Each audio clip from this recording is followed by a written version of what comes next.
নমস্কার। মকর, কুম্ভ ও মীন রাশি কোন আঙ্গুলের পর্বের মধ্যে আছে ভালো করে জেনে নিন। আপনার যদি মকর, কুম্ভ, মীন রাশি হয় বা বাড়ির যে কারো সদস্য যদি থাকে ভালো করে জেনে নিন, ঠিক আছে। এই আঙ্গুলটা হচ্ছে কনিষ্ঠা আঙ্গুল, ঠিক আছে। এই কনিষ্ঠা আঙ্গুল হচ্ছে গিয়ে বুধের আঙ্গুল।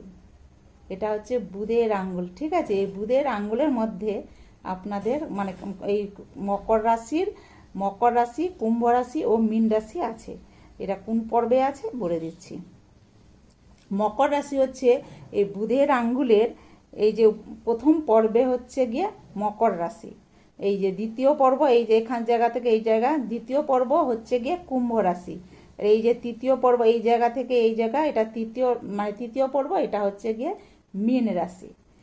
এটা তো বলে দিলাম। এবার এরপরে অন্য কোনো দিন বলে দিব যে এই যে বললাম যে প্রথম পর্ব, দ্বিতীয় পর্ব কোন আঙ্গুলে, মানে আঙ্গুলগুলো যে বললাম, বুধের আঙ্গুল, রবির আঙ্গুল, শনির আঙ্গুল আর হচ্ছে গিয়ে বৃহস্পতির আঙ্গুল, এগুলোতে থেকে কোন রাশির মানুষ কি উপকার পায়, কোন রাশিতে থাকলে কি কি ভালো সুযোগ সুবিধা আছে, সেগুলো অন্য কোনো দিন ভিডিওতে দিয়ে দিব। আপনাদের যদি ওই রকম ভিডিও লাগে তাহলে কমেন্টে জানাবেন।